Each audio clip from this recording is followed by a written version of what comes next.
2 of the second leg of the Four-Wheel Championship 2015 happening here in Mirigama. Today's event is open to the public and to see how the races are going.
finish line.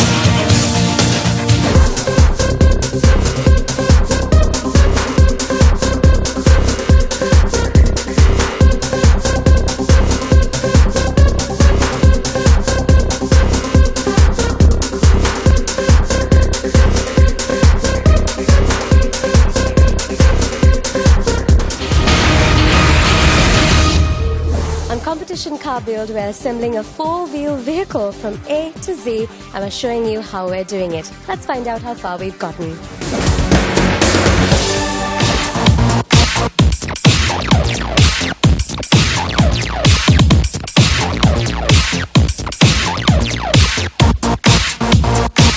Basically, what we have here is the heart of the project, which is the powertrain.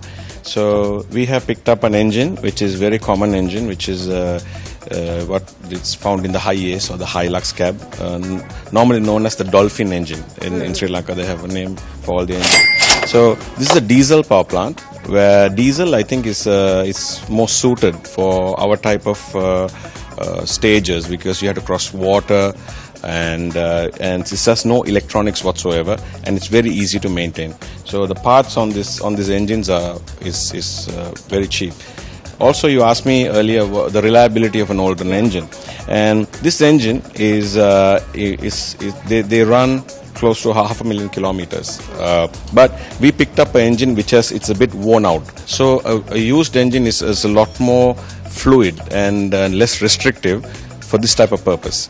So if you're starting out on a project like this, this engine is more than enough to do the power up a car which is not so heavy. This engine is around 90 to about 100 horsepower, which is more than enough for it's all about power to weight. We're trying to have a light car and just enough power, so we just don't. The bigger the engine you go, the heavier the car becomes.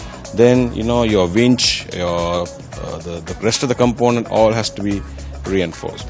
So with that, it's coupled with it's a high-lux gearbox. It's a four-wheel drive gearbox, and this is also very common, where the center gearbox is shared with most of the vans and the trucks. So here also we went and chose a transmission, which can be if there's any sort of parts needed, we can upgrade them. So this area we will definitely look into the gearbox and make sure the componentry is reliable and strong enough for racing.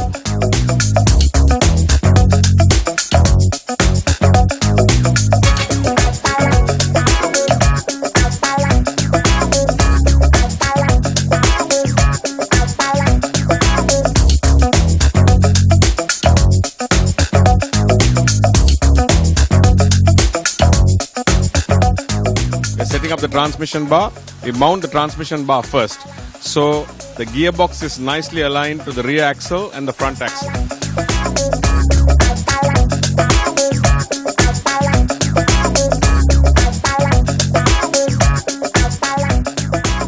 Also, you can see how the mounting is being done. So instead of cutting too many pieces of metal and doing trial and error, you take a template, you just take a cardboard template, and you just cut it out the way you want and see how it fits, and then you can use that stencil on the piece of metal and cut the piece that you want and can just weld it straight on.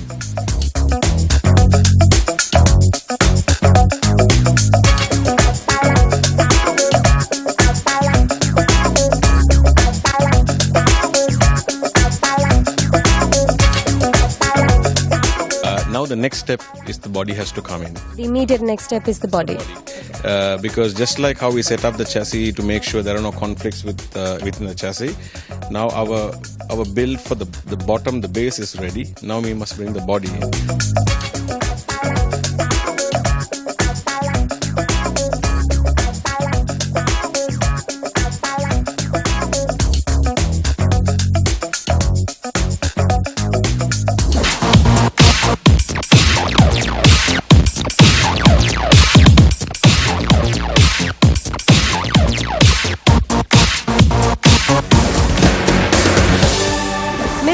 trail from the Kamatha Eco Lodge. Two of our vehicles actually got stuck in the mud, and we're about to try to get them out. And Sean, hi Sean, what is the situation? What's happened? Okay, this is like an open area where the trail has got dug in. So we normally with our environmental practices, we try to stick to the same trail. So it's dug in, so we have two vehicles stuck. This car made it all the way up to here. We have another car which is made it up to here. So what we're trying to do is the lighter cars actually got through. So what we're trying to do is we're trying to use this lighter car by anchoring it to the second car, because this car is heavy. So we're going to use two cars, one anchoring the other, and we're going to use the winch of this car to slowly assist this car to come out. And when you're in a situation like this, we have to actually plan it out because this car is heavy. So we're going to use something called a snatch block. It's a technique that cuts down the speed of the winch, plus it doubles the power. So let's see whether it will work. We'll rig it and we'll try the mechanical winch first and see what happens. All right, let's see if we can get this baby out. When you're handling cables, always use leather gloves, because you have to make sure that you don't get your hands entangled. So basically we're going to rig this. What you're going to do is you're going to use a block. It's going to go back to the car. What we are doing is this is like a pulley system. Block is rigged in onto the tow hook. Tow hooks are very important. We must make sure that we use the tow hooks which is supplied by the manufacturer where to tow the car. So we put this damper on it so that the cable, in case it breaks, falls to the ground. Once you have the cable tensioned up, it's not very safe to stay between the car that is being winched and the car is winching. So first we just get the tension up on the cable, slowly winding. While that is being tensioned up, I want to show you that we have strapped this car. Our car that is winching doesn't get dragged towards the car that is winching. So this is the anchor car here. Let's see how, once it's tensed up, whether our plan works out.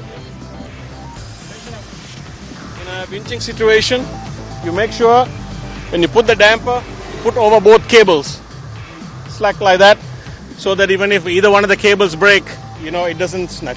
So the anchor point is there, so you normally put 3/4 of the way towards the car that is being winched.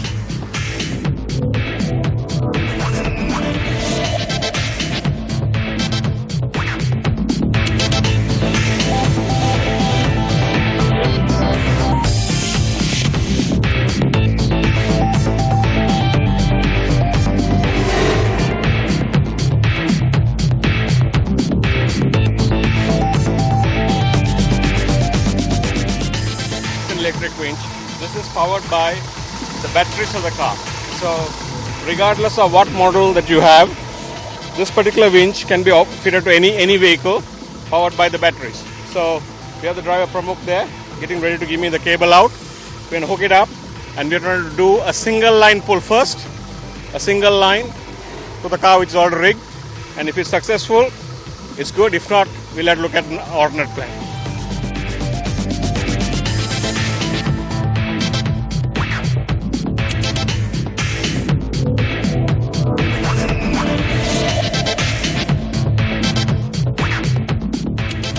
We tried the first option by using the electric winch onto the anchor on a single line pull. We could have tried the same thing by using a snatch block by putting through a pulley and back to the car. But since we have so many other cars with winches here, and to save time, what we're going to do is we're going to use the second car, use that winch as well as the car which is stuck, both the winch together, coordinate and try to take it out. Again, here, no reason to panic. Just take our time, use our heads, and do it the safest possible way to get the cars out.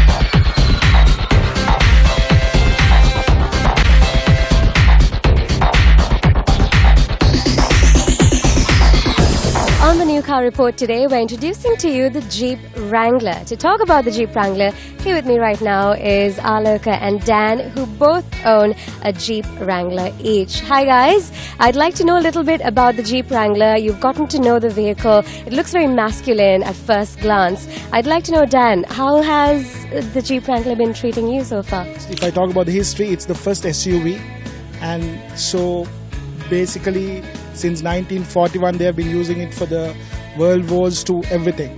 And now everybody, any SUV, when you come to a commoner, everybody use, whoever, if you ask for SUV, they'll say Jeep Pekada or something like that.